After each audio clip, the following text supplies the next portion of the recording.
Donc, comme je disais là, c'est-à-dire c'est-à-dire Israël avait désobéi à Dieu, ils sont désobéis à Dieu, Dieu les a chassés, il a envoyé Nebuchadnezzar qui les a boutés dehors.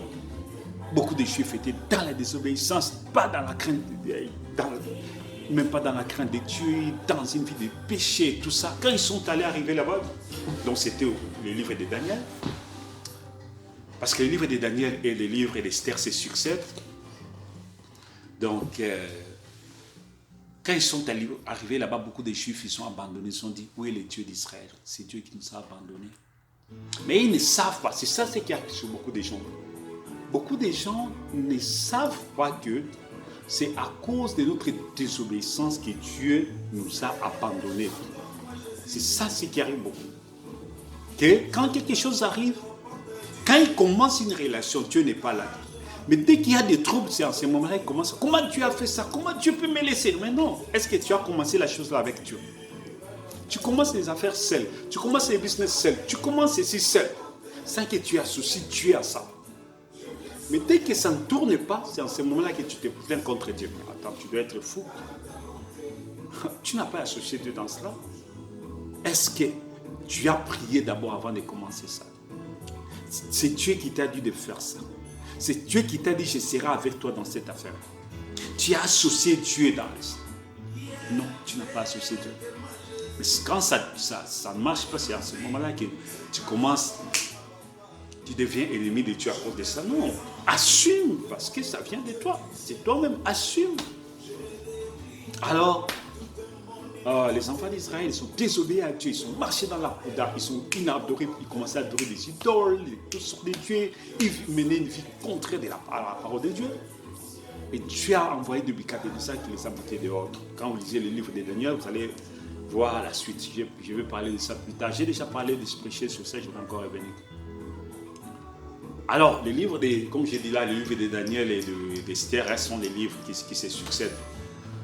Alors maintenant, du temps du roi Assuérus, Esther, qui était orpheline des pères et des mères, qui avait perdu ses parents, son oncle Mardoché l'a pris, son vrai nom Hadassah. Il a pris, il l'a adopté. Mardoché était un vrai frère en Christ. Mardoché était un visionnaire. Mardoché était un véritable sémence de Dieu. Mardoché était de la race divine, de la race royale. Mardoché était des gens qui disent l'homme seul avec Dieu. C'est-à-dire, comme Enoch, même si toute la terre, comme Noé, toute la terre désobéit à Dieu, moi seul je vais obéir à Dieu. Voilà les gens que Dieu utilise. C'est facile que tout le monde invoque le Dieu de Mardoché, le Dieu de Daniel. Mais est-ce que tu marches selon le Dieu là? Est-ce que tu as la foi que si tout le monde marche à gauche, moi j'irai à droite? Est-ce que tu es la sœur là? Quand tout le monde est dans les pantalons, toi tu dis, moi je porterai que des jupes. Je resterai toujours féminin. Même en hiver, je vais mettre quelque chose collant ou quoi à l'intérieur, mais jupe dehors. Jamais je vais m'habiller en sexy. Jamais je vais exposer. C'est comme s'il y a, depuis un certain temps, il y a une sorte d'habillement où les seins des femmes sont exposés ici. Actuellement, je vois ça dans beaucoup de mariages, même des mariages de serviteurs de Dieu. Des femmes, des pasteurs qui se marient, ils portent la robe de mariage, les dos dehors, parce que c'est à la mode. Oh mon Dieu, oh mon Dieu. C'est quel évangile ça? C'est quel évangile? Comme les païens. En Égypte, tu es égyptienne. Au Babylone, tu es babylonienne. Et à l'église, tu es église. Non, non, non, non, non. Les filles de Dieu s'identifient aussi par leur habillement. Habille-toi propre. Habille-toi comme tu veux, mais propre, digne. Je ne parle pas de tissus. Parce que Dieu n'a pas parlé de tissus, mais les choses sexy. Quand je dis sexy, ça veut dire des choses qui exposent les corps. Les choses qui exposent les corps. Habille-toi chic. Habille-toi comment, il n'y a pas de problème. Mais n'expose pas ton corps. N'expose pas ton corps. Couvre bien couvrir ton corps. Une femme n'habille pas de pantalons. Un homme qui habille des chips, un homme qui porte des bijoux, un homme avec des tatous. J'ai vu des pasteurs avec des bijoux. Je me suis dit, mais tatouage, mais c'est quoi? Un homme de Dieu, ma montre, bague d'alliance, ça s'arrête là. Je n'ai pas besoin de bagues, je n'ai pas besoin de chaînettes. Non, ça c'est pour les païens. Ça, ce sont des choses de païens pour attirer l'attention des gens. Un frère en Christ ne porte pas ces choses-là. Un frère en Christ ne porte pas ces choses-là. Les bijoux, les bagues, les ceci, cela, non. Bon, ta montre, même si c'est quelle sorte de montre, même si c'est les milliards de montres, il n'y a pas de problème. Bague d'alliance, ça s'arrête là. Ça s'arrête là. Attention, je ne dis pas aussi que on ne peut pas avoir l'apparence comme si des gens pauvres, des gens... Non, la Bible n'a pas dit ça. Non. Je vois ça dans beaucoup des églises. Vous allez là-bas, vous sentez les gens comme si, pauvres, ils s'habillent que des chemises. Il y a même des gens, il y a des églises comme ça, on ne peut pas porter un vêtement, sinon c'est luxueux. Non, ça c'est la doctrine démoniaque. C'est la doctrine satanique de la misère. Non. La Bible ne dit pas ça. L'apôtre Paul dit, je sais vivre dans l'abondance. Ça veut dire, dans l'abondance, c'est quoi? Et je sais aussi vivre dans la misère. Quand je n'ai pas, je n'ai pas. Mais, je ne m'habille pas comme les païens. Dans l'abondance, tout ce qui est bien présentable, je porte. Alors, Esther marchait comme Esther. Quand les enfants d'Israël sont arrivés à Babylone, beaucoup ont dit notre Dieu nous a abandonnés. Pourquoi on peut encore servir ces dieux-là? Ils ont abandonné Dieu.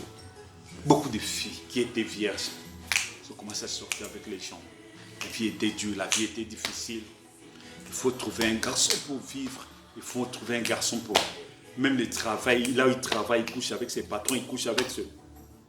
Il y a beaucoup de femmes qui aiment beaucoup travailler, mais je vous dis, derrière le travail, beaucoup de femmes, mais se prostituent. Beaucoup de femmes qui aiment travailler, derrière le travail, beaucoup de femmes se prostituent avec les superviseurs, les managers, à 90%. Beaucoup de femmes qui travaillent se prostituent dans le lieu du travail. Personne ne peut contester ça parce que moi-même, je travaille, je connais. J'ai vu ça beaucoup de fois. Les sœurs en Christ. Parce que la femme a toujours été une créature faible. Mais Esther était forte. Elle obéissait aux paroles que son oncle lui avait dit. Restez ferme, restez fidèle. Dieu fera de toi quelque chose. Un jour peut-être, Esther, parce que Dieu ne peut rien faire sans qu'il puisse te révéler avant. Esther s'est vue qu'elle était mariée. Mais pendant ce temps, la reine était là. Il y avait la reine Vachi qui était là. Mais Esther a rêvé qu'un jour, elle a parlé à Mardoché. Mardoché a dit, ah bon, laissons ça seulement entre les mains du Seigneur. Un jour aussi, Mardoché va rêver ça. Que Esther, elle est allée au palais royal parce que Mardoché avait trouvé déjà un travail là-bas. Mais elle a trouvé qu'Esther était à l'intérieur. Entourée de gardes-corps, entourée de servantes, entourée de tous les corps royaux. Tout l'entourage royal. Oh, il a gardé ça. Il continue dans des prières des gens. Le matin, Mardoché allait au travail. Esther restait à la maison. Elle allait, le peu d'argent qu'on lui laissait, elle allait acheter la nourriture, rentrer à la maison. Elle achetait la nourriture, elle préparait. Elle restait s'enfermer. Esther n'a pas voulu avoir des amis. Parce que derrière les amis, il y a la perdition. Beaucoup de filles se sont égarées à cause des amis.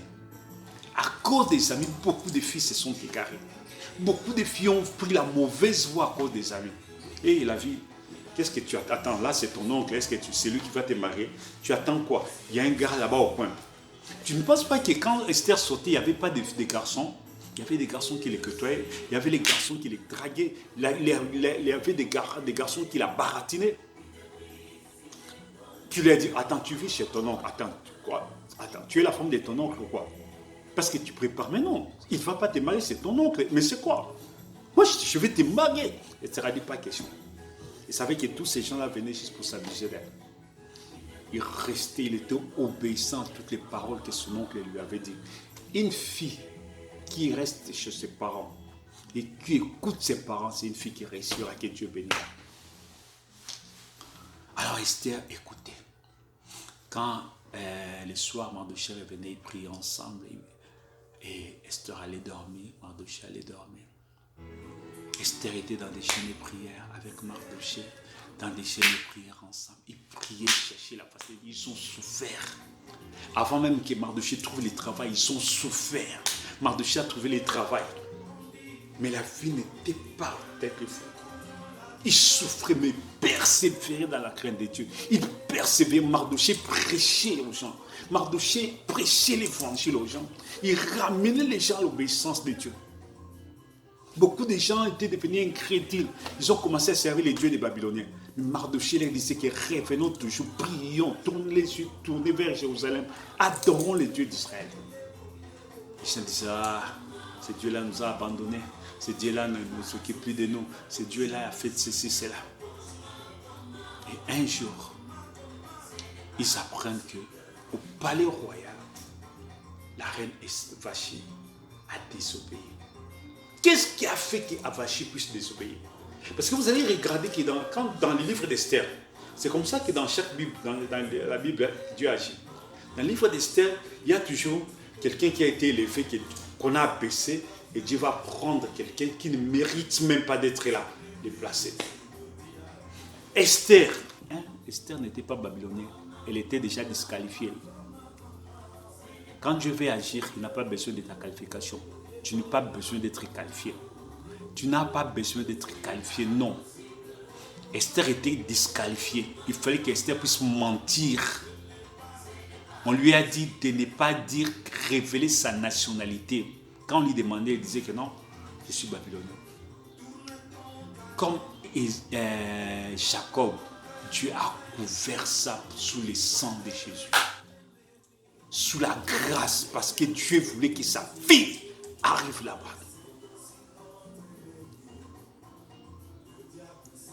Alors, personne n'a pu déceler cela. Imagine que Esther parlait la langue babylonienne comme la seconde langue. Babylonienne comme seconde langue. Ça veut dire qu'il n'avait pas tout l'accent. Mais personne n'a pu déceler parce que c'est vrai qu'il est arrivé là-bas en petite, comme 10 ans, quelque chose comme ça. 5 ans ou 10 ans. Bon, les enfants s'adaptent facilement et puis ils prennent même l'accent. Il n'a même pas été à l'école là-bas, il n'a pas appris. D'abord, dans cette période-là, il faut être l'enfant de quelqu'un pour que ton père puisse t'apprendre. Les médecins, les enfants des médecins devenaient médecins. Donc c'était comme ça. Il devait apprendre où? Il n'a jamais été à l'école. Donc il a appris ça dans la rue. La langue babylonienne dans la rue. Mais Dieu, quand il veut agir, même si tu n'es pas qualifié, c'est toi qui seras qualifié. Dieu a fait qu'Esther puisse trouver grâce aux yeux de l'un des chefs qui était là, qui va lui dévoiler les secrets, les mystères, parce que dans chaque chose, il y a toujours un mystère.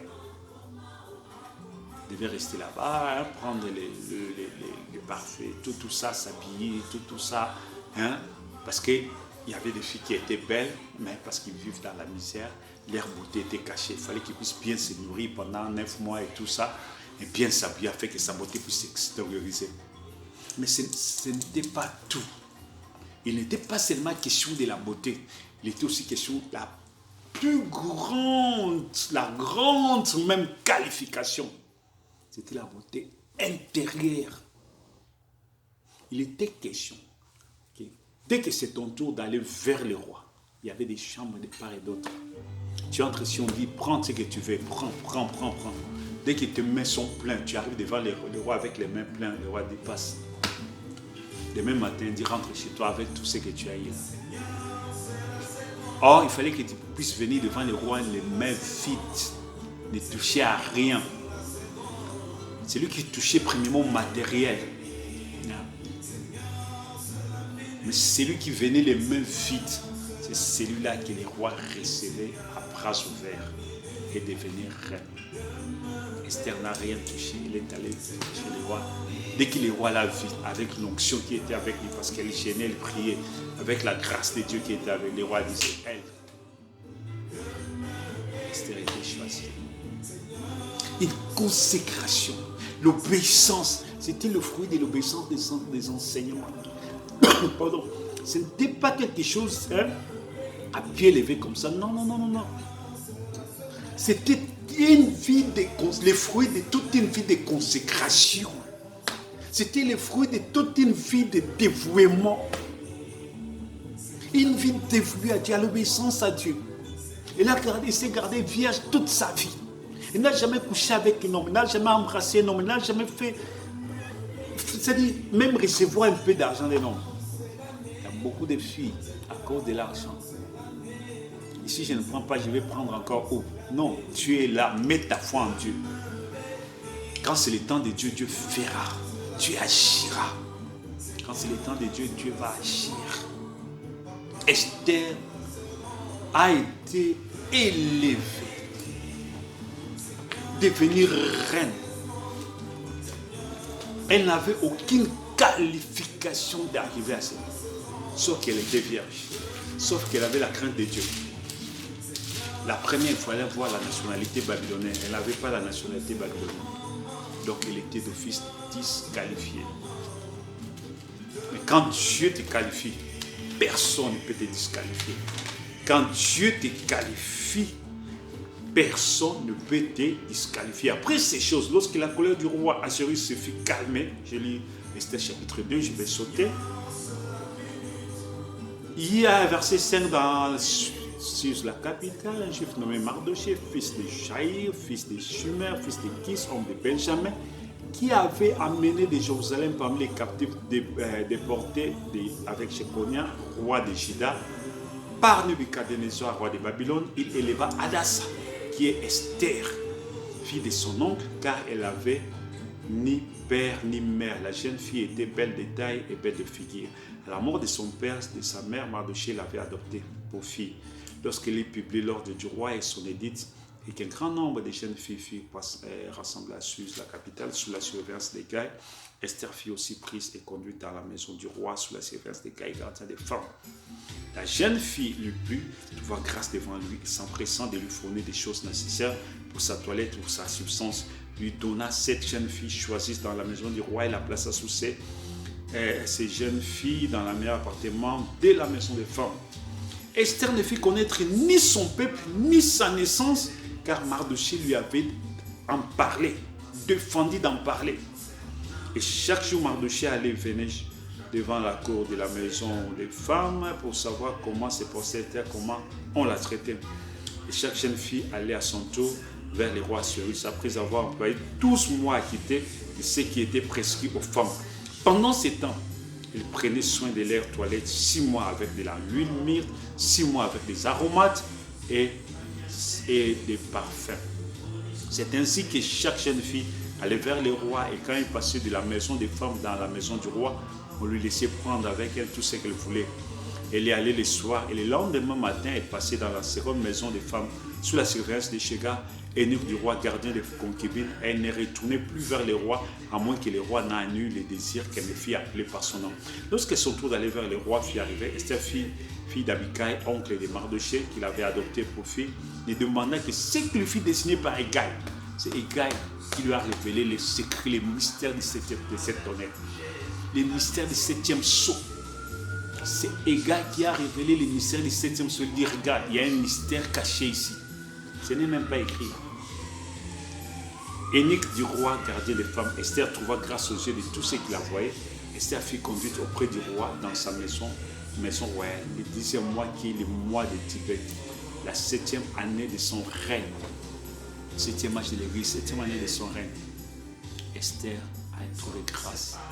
Elle a accepté. Pourquoi? Parce que Hégai, qui est le type du Saint-Esprit, lui avait révélé les mystères. C'est ce qui s'est fait aujourd'hui sur la terre. Le Saint-Esprit de Dieu dans le sein de l'épouse, avec la révélation que Mardoché lui avait donnée. Les enseignements que Mardochée lui a posé un socle, une fondation dans son cœur, et que le Saint-Esprit est venu lui dévoiler la voie de cette tonnerre, afin qu'il soit reine. Que Dieu vous bénisse richement. Veuillez suivre les prochains enseignements.